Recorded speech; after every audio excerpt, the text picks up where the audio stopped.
We'd like to believe that everything gets easier with success. We have more money, we have more resources, maybe we even have a team to help, and everything just gets easier. And sometimes that's true. But strangely, there's also kind of a high achiever's paradox. Some challenges actually become harder with success. It's like they compound. So think of it as maybe it was a chronic problem, a chronic mistake that maybe you're making that if unaddressed, gets bigger and bigger over time. It's like that dripping faucet that slowly becomes a trickle, and that trickle can then become a flood, and suddenly you've got a major renovation on your hands. That's how chronic problems and chronic mistakes can compound if we don't nip them in the bud and we don't have a good approach for them. So today I'm going to share some observations we've made. We took lots of our coaching transcripts, lots of our discovery calls with executive and coaching clients, and we were looking for patterns. We uploaded them all, put them into AI, and we discovered at least 3 things that jumped out at us that are part of a larger trend. And I want to share what those trends are today. So whether you're a veteran or a beginner, you might just recognize one of the 3, if not all of the 3, as challenges you're currently facing. And all I can tell you is in our experience, if you can nip these in the bud, it actually gets easier than if you wait until you're, quote, successful. So let's dive in.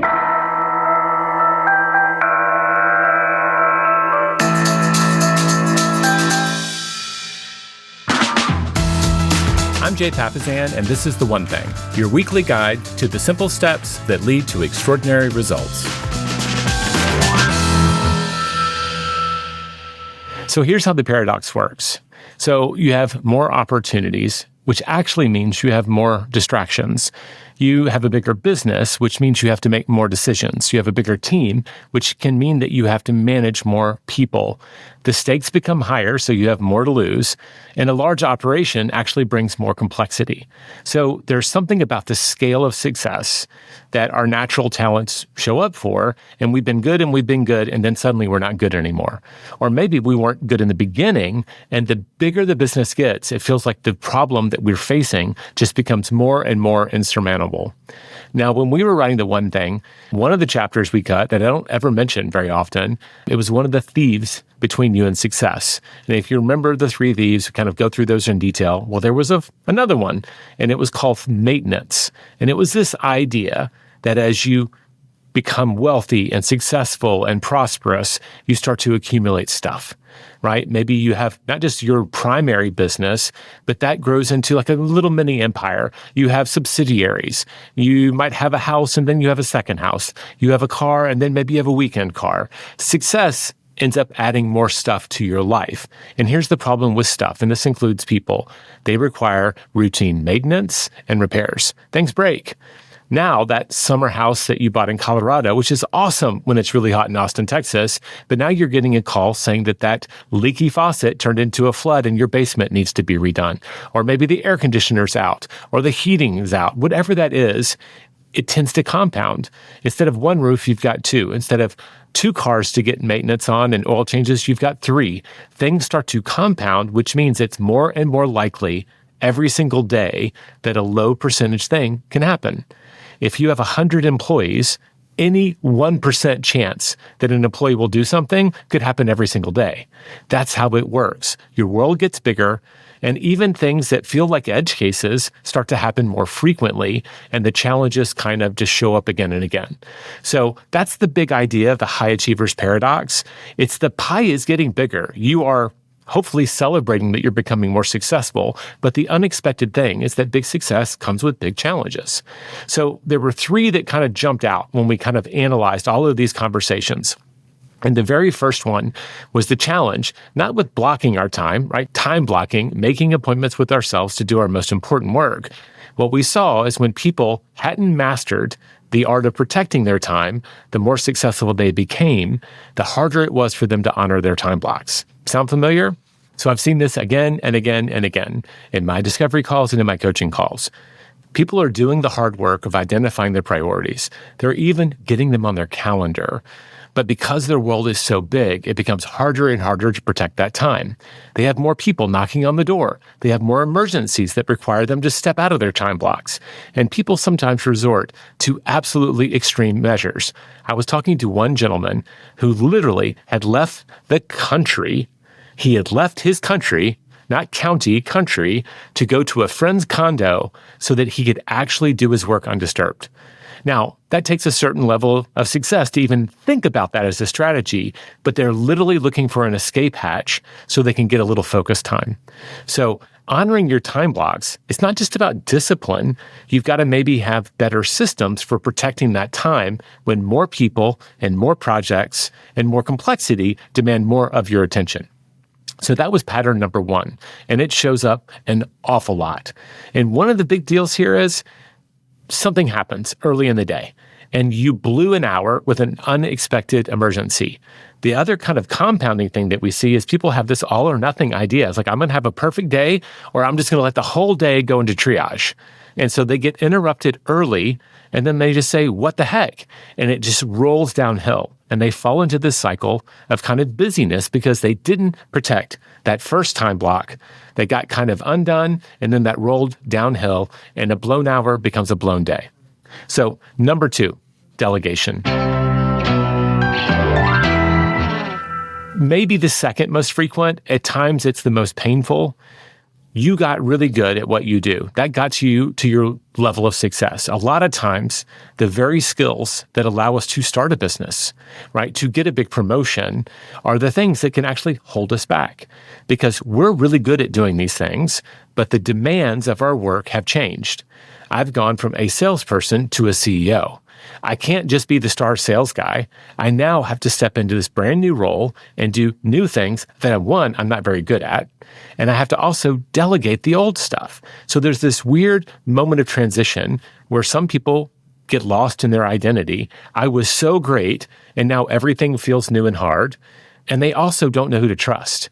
And the longer we wait to practice this skill, the better we become at the things that we're doing, and the bigger the gap we see between how we do it and how the new person might do it.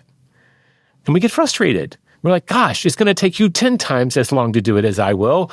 I'm just going to do it for you, which sounds a lot like my strategy with laundry with my mom when I was a teenager. If I messed it up just enough to get her irritated, she would jump in and fold the clothes.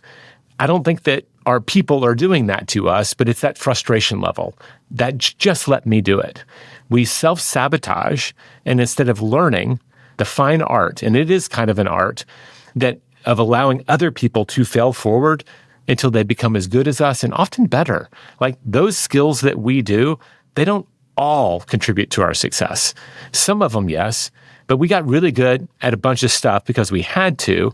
Maybe some of the things that we got good at, we don't even love, but we're good at it. And there's someone who will wake up every day and do that 1/5 of your old job at a higher level than you ever did, because that is their focus. That's their calling. But that trap is, we don't learn to start saying, this is yours and this is mine. Start sharing the load, delegating the work early on. We look up and we become trapped in this competency trap. Talked about this with Brandon Turner when he was on the podcast. He literally had to sell his tools because he kept wanting to step in and do his own renovation work when he should be solving much bigger problems worth thousands of times more than the little problems he was trying to solve. Fixing a toilet, he saved $300. Might have cost him $300,000 because he was doing little work with his high competence instead of stepping into this uncomfortable area he was unfamiliar with that had much higher value. Number 3 is kind of a kissing cousin. It goes along with this delegation. It's got to do with our need to be doing and how much we've excelled by being doers. It's the conflict between our need to be more strategic versus tactical. And this is where our hands-on approach is going to undo us, because we've been doing it for so long to get ahead, knocking out the work, going on the appointments, closing those sales, doing whatever it is that's your core work. Now, as you level up to this next stage, leadership demands more thinking time, more strategic vision. And guess what? We don't do that as well when we're in fast motion, when we're doing lots of stuff. It doesn't happen in the background. We need space.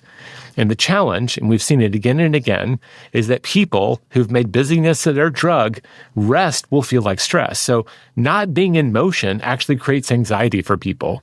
They look up and they're like, man, people are going to think I'm just blowing off my day. I'm just sitting here and I'm staring at the paper trying to come up with strategic vision. They get frustrated. They quit too early and they end up self-sabotaging.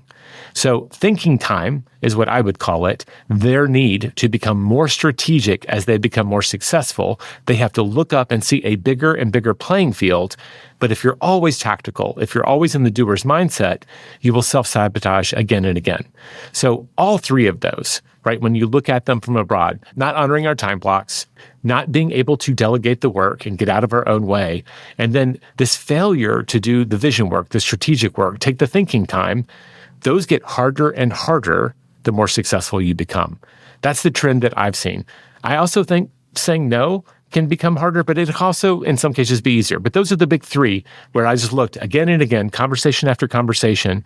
I'm not setting good boundaries, right? I'm doing too much of the work that other people should be doing. And then finally, I know how to do the work, but I don't know where I'm going. I don't have a strategic plan. Those are three big themes. And guess what? They all add up to the same message. We have to level up our approach. Here's the thing. When I hear those, what we know and our coaches know is that that individual has been relying on their natural talents that got them this far, and they haven't yet adopted a system or a model to take them to the next level. It's what we call going from E to P. And after this short break, we will dive into exactly what that means and how you too can do it. Let's take a quick break. I'll see you on the other side. All right, welcome back. Let's break down what we mean by E to P. First off, let's just say what the E and the P stand for. E stands for entrepreneurial, and P stands for purposeful. And entrepreneurial is just a placeholder for what a lot of business people do. And whether you're an entrepreneur or not, it might apply to you. What it means is we're doing it the way we know how to do it, right? Our natural way, how we showed up at work, like how good are you at sales? That's where you are today. And you're applying your natural talents and what you've learned so far to do it. And a lot of entrepreneurs are entrepreneurs, not because they're great at everything, because they're kind of willing to do it all. If there's a million jobs in the business in the beginning and there's just you do them all. And you do them all with a level of ownership because at the end of the day, there's no one else. So he's like, well, I've got to do it. I'm going to grab this mop and I'm going to be the cleaner for today. Or I'm going to pick up the phone and I'm going to be the salesperson today. You do all the roles because you're the owner. And so entrepreneurs will do them all to their current level of ability, and they'll do them with a great sense of ownership. The problem is for most of those things, we have kind of a low ceiling of achievement. So moving from E to P is kind of a journey. And if you could imagine, kind of there's this wall above you, it's a ceiling, and it's that ceiling of achievement that you will hit based on your current level of abilities. You will wrap your head against it as you kind of go, whoa, wait, I can't do this anymore. Like, why is it that I keep skipping my time blocks?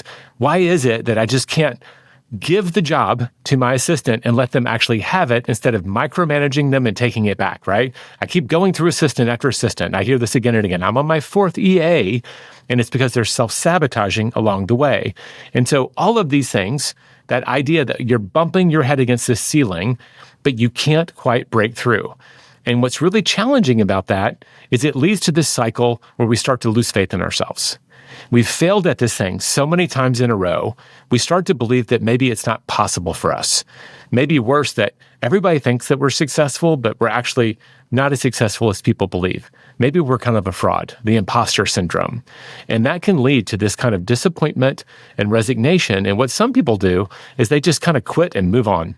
Like, I've tried it, and it's just not for me. The area I hear the most is like people will say, well, I tried to time block, but you know what? It just doesn't work for me. I'm going to work from a to-do list. And they don't get any better, but they also are now just doing what everybody else does. So there's no judgment for themselves. But the one that's most painful for me to hear is like, I've tried to hire people. I've tried to use 1099s or W-2s, however you want to call it, an employee or a contractor. I've tried it. I've failed. It's not for me. And the challenge with that one, that's the hardest one of all, is that For anyone to actually be a business owner, to grow a business, you have to go from I do it to we do it to they do it. And when it's I and we doing it, I'm doing it, we're doing it together, you are still earning your income like a job. The moment it goes to they do it, now you have business income. That is income that can happen when you're not doing those things. And that's an incredible thing. That's why so many people grow, and they grow into their business over time. They may hit that ceiling, but the breakthrough, when they're allowed to do that, allows them to grow at an exponential rate. So all of these things show up as us hitting that ceiling of achievement. How do we break through? Most entrepreneurs put on their football helmet, they back up, and they feel like they can just ram their way through it. They're just going to be like, well, I'm going to work harder and I'm going to work longer, and that's how I'm going to break through. Well, you don't often break through that way, or if you do, there's another ceiling right above it. What usually happens is you break down. This idea that more time and more effort is the solution may have gotten you a long ways, but there is a point where that ceiling of achievement will be very hard, and you need another model or a system to break through. And here's what I mean. If you've ever gone to like a Top Golf or any of those places where you have to swing a golf club, there is the natural way to hold a golf club, and there is the right way. And if you've ever had a golf lesson, you will know that the right way to hold a golf club is so unintuitive, so unnatural, it is unbelievable. What do you mean I have to have my pinky over my index finger? It just feels completely awkward. But if you hold a club that way, you can actually consistently hit that little white ball more or less straight. If you hold it like a baseball, man, I'm sorry, you've watched Happy Gilmore, it's not going to work for you. It's not going to work consistently, that's for sure. There's not a single professional golfer that's going to hold their golf club that way, because the model, the best practice, is something else. So a lot of times we hit the ceiling, and all we need is a new approach. There is a better approach, and we have to look for examples of people who are on the other side. If I want to learn how to protect my calendar, I don't want to start surveying entry-level employees. I want to look at C-level executives and founders, people who have hundreds of demands for their time every single day.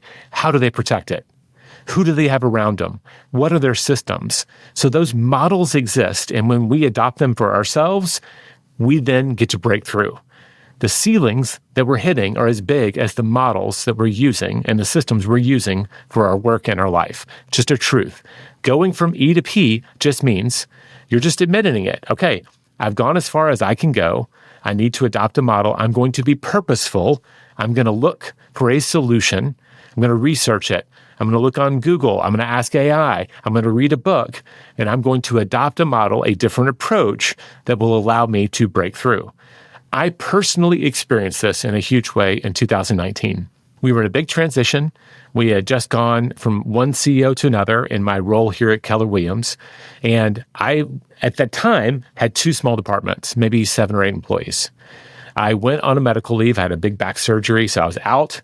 And when I came back, I found out I had 5 departments, and my number of employees had increased 7-fold. I had all these direct reports, multiple departments, multiple budgets, and every system that I built for my life broke all at once. I had a system for doing my one-on-ones and tracking. That broke. I had a system for managing my week. That broke. I now had so many direct reports. Even just meeting with them bi-weekly for 30 minutes would take up sometimes a third of my week just by itself. I'd gone from being someone who did a lot, I was a writer, I was actually doing a lot of the work and managing a little bit, to someone who had to manage a lot and had very little time left to do. And that conflict undid me for the entire summer. And I remember my coach just asking me the question, well, it sounds like the models that have gotten you here no longer work. Let's start looking for some new models. And I remember I went to Trello. I started using project management software. I started looking for bigger examples of people leading bigger teams to take how I thought about work, but put it into a new system that actually scaled higher. That was my journey. And I will tell you, hitting my head against that ceiling was very painful. I had to work long hours. I was trying to solve it with time and just focus. I'm going to grit my teeth and make it go away. It took my coach to help me get the breakthrough and help me find really just like 3 new models that allowed me to get to the other side. So we have to go from E to P. If you're experiencing some sort of chronic failure, I just keep failing to do these things, like those 3 examples I gave you, some of them are going to get harder the longer you put them off.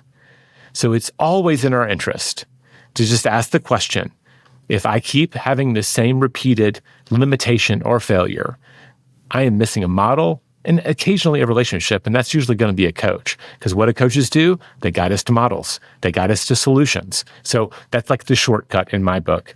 But I'm missing a model. I'm missing a system. That's what I need to make my next breakthrough. The good news is, if you adopt the biggest models that you can imagine would be useful to you today, you can ride them a very long way before you'll hit the next ceiling. The challenge for a lot of people is that they can fall along this trap and then they hit that ceiling and they just decide it's okay. They get complacent. Like even if they don't quit, they just say, well, I guess I'm a $100,000 salesperson. I'll never be a millionaire. They just decide that this chronic failure is actually a sentence. Nope, it's a symptom. It is not a sentence. It is not sentencing you to stay at that level forever. It's just a symptom that you're missing a model or a system, and it is your job to go from E to P, to move from natural, probably to unnatural, in order to take the next big leap in your business. I'll give you one more nuance. If you're listening to this and you're in startup mode, a lot of people right out of the gate, they're starting a new business, are going to hit a lot of these. We tend to hit a lot early on, and we adopt quick models for solving them, right? I don't have a database. I'm going to use Post-it notes. I'm going to use a spreadsheet. And we adopt something that solves the problem now, but will probably short-circuit us later.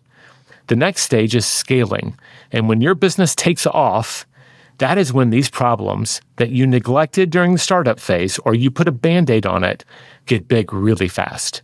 Yeah, when you only had 100 customers, those Post-it notes kind of worked.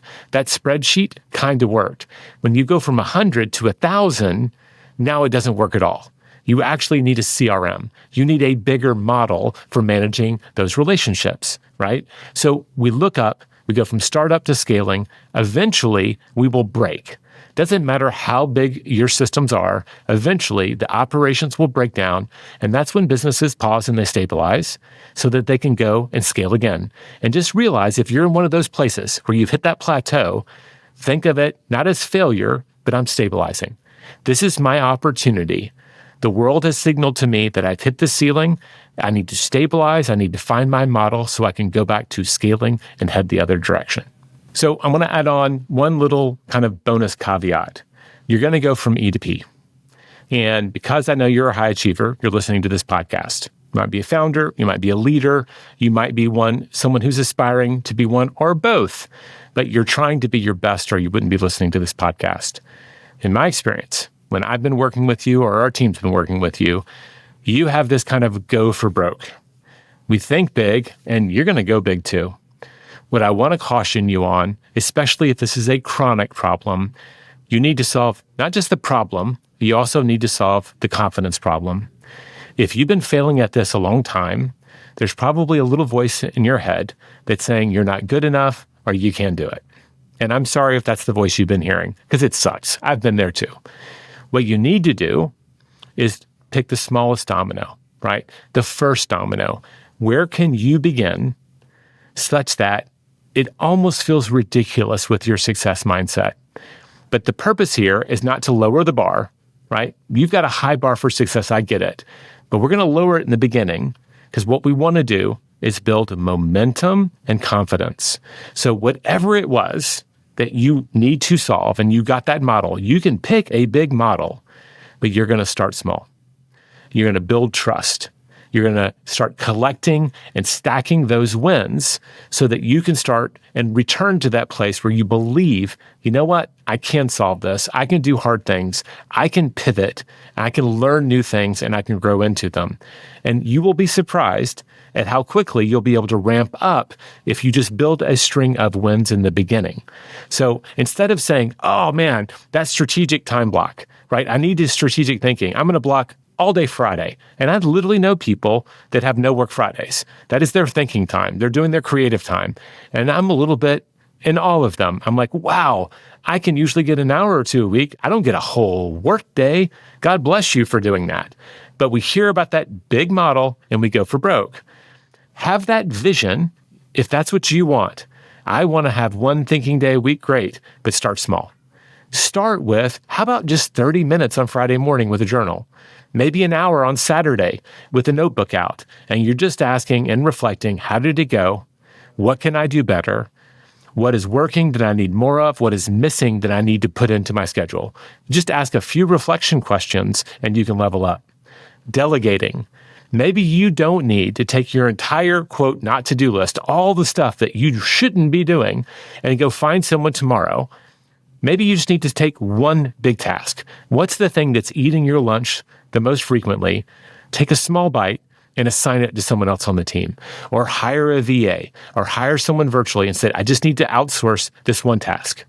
And start practicing the skill of delegation and feeling the success of it, and then scale from there. So in any of these, we can take a big solution, a big model for success. If I'm an executive, if I'm a founder, I know that I eventually want an EA or a chief of staff.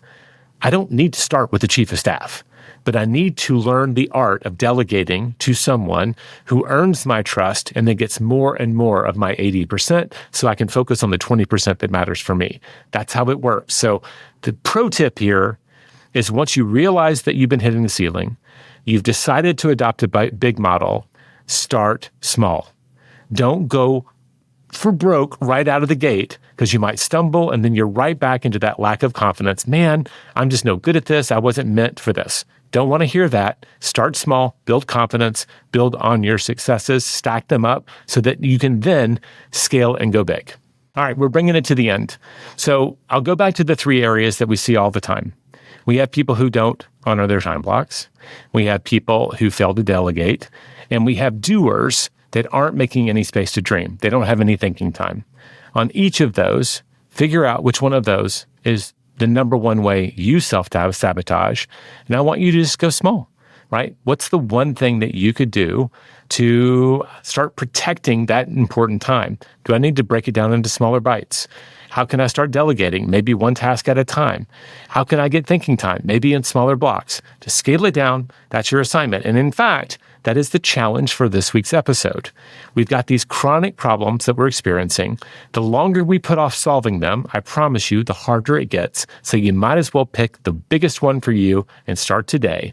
So your homework assignment is to identify what is that chronic challenge that you've been facing, that you've been putting off, or you've been trying to just grit your way through it. Identify it, and then go on a journey. Ask, what system or model am I missing? You might be so surprised if you just start asking around how many people might say, well, you don't use this app? Have you tried this? You will get a lot of suggestions for how to solve that problem. And then the next step for you will be implement it in that small way. I hope that you will take one baby step towards going from E to P between now and next week. And if you practice that day after day, just one tiny step, I promise you, you will look up and the dominoes will get bigger and they will continue to fall, and you will be surprised by how fast you will grow. That's how going from E to P works. We level up with a model or system, and then we find out that we can go so much farther than before.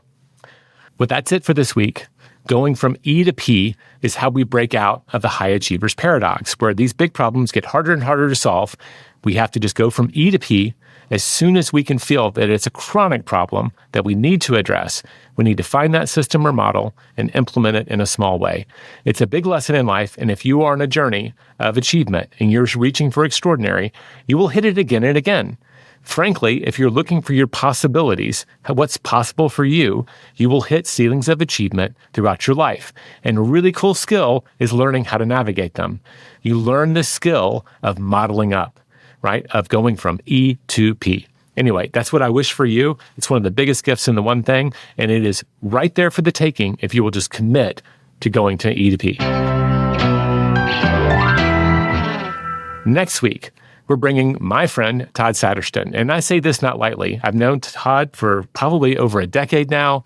He became the publisher for The One Thing when Ray Bard retired. We've become friends. We are colleagues. And he has just released his first book in a very long time. He read, I believe, 2,000 to 3,000 books so that he could identify the 100 best books for work and life. Todd is a renowned expert on business and self-help books. He's been a publisher, he's been a CEO in this field, and he's been a publisher, my publisher, for a long time. He studies it. He went out and wanted to know, for all of the big problems that we face in life and work, what are the very, very best books that we can read? You're probably here because you're a learner. Most high achievers are. This episode will reveal his selection process. How did he narrow it down? How do we choose when we have a problem in our life and we need to go get educated to find a solution? Join us next week, Todd Sattersten, for the 100 Best Books for Work and Life. This podcast is for general informational purposes only. The views, thoughts, and opinions of the guest represent those of the guest and not Productive or Keller Williams Realty LLC and their affiliates, and should not be construed as financial, economic, legal, tax, or other advice. This podcast is provided without any warranty or guarantee of its accuracy, completeness, timeliness, or results from using the information.